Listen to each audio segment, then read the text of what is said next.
మీరు పెట్టినంటే ఈ అవకాశం దొరకకుండే ఈసారైనా అసెంబ్లీ కాగానే తప్పకుండా అందరినీ పిలిచి ఒక రివ్యూ మీటింగ్ కంపల్సరీ పెట్టాలని చెప్పేసి మీ కూతుర్ని కోరుకుంటూ తలసాని శ్రీనివాస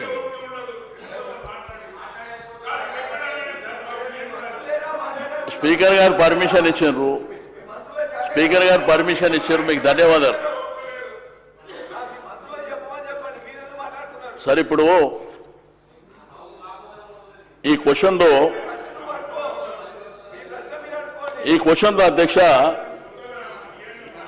2,31,206 మంజూరైనాయి. 1,62,936 పూర్తయినాయి అని చెప్పి మంత్రి గారు ఆన్సర్ ఇచ్చారు.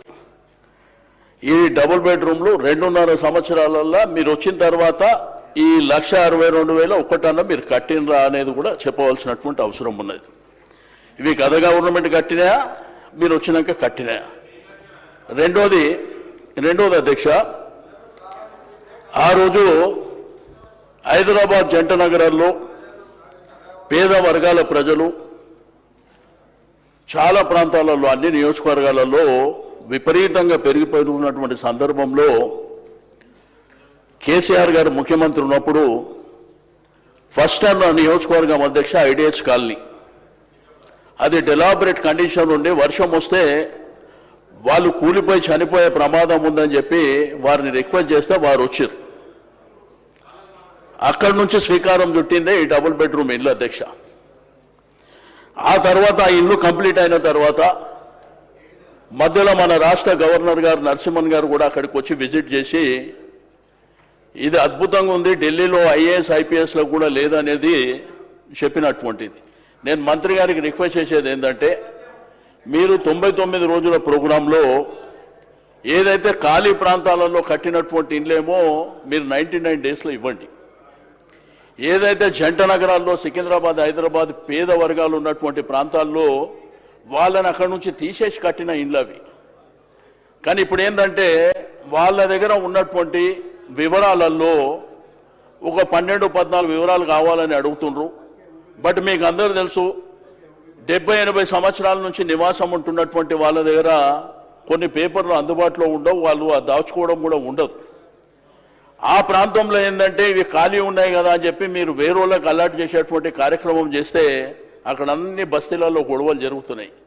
ఫర్ ఎగ్జాంపుల్ మా దగ్గర గంగిరెడ్డి ఎల్లయ్యతోటి అని, అంబేద్కర్ నగర్ అని ఆ ప్రాంతాల్లో ఒక 2-3 బయట వాళ్ళకి అలర్ట్ చేస్తే బస్తీ అంతా గొడవలయ్యేటువంటి పరిస్థితి ఉంది.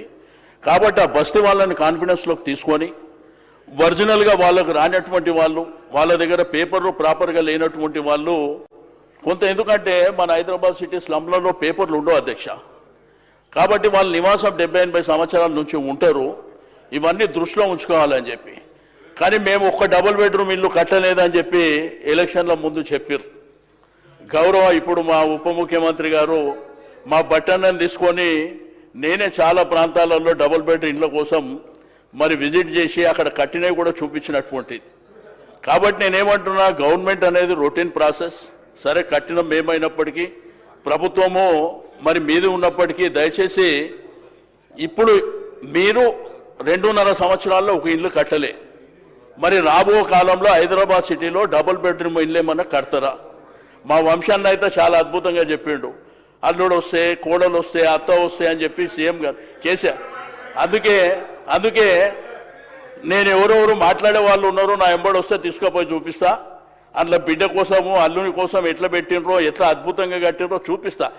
చూడకుండా మాట్లాడడం రెండోది అధ్యక్ష, రెండోది ఇదంతా పారదర్శకంగా ఉండాలని చెప్పి ఆ రోజు ఇక్కడ రంగారెడ్డి కలెక్టరేట్లో అందరు శాసనసభ్యులు ప్రతిపక్షాలకు అందరు సమక్షంలోనే డ్రాలు తీసి 1,00,000 డబుల్ బెడ్రూమ్ ఇల్లు కట్టాలనేటువంటి మా ఆలోచనకు 68,000 ఇండ్లు మేము కంప్లీట్ చేసి డ్రాలో మరి పారదర్శకంగా ఇచ్చినాం. ఇప్పుడు ఇందిరమ్మ కమిటీలో అవన్నీ లేనిపోని సమస్యలు నేను శ్రీధరరావు కూడా నిన్న కూడా చెప్పిన, మళ్ళీ అనవసరంగా ఘర్షణలు జరుగుతాయి.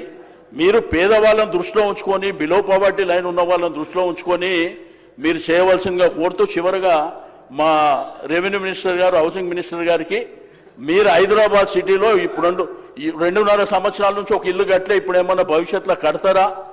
మీరు దయచేసి అది కూడా చెప్పవలసిందిగా నేను కోరుతా ఉన్నా. Thank you sir. Shri KP Vivekananda garu. అధ్యక్ష ధన్యవాదాలు అధ్యక్ష.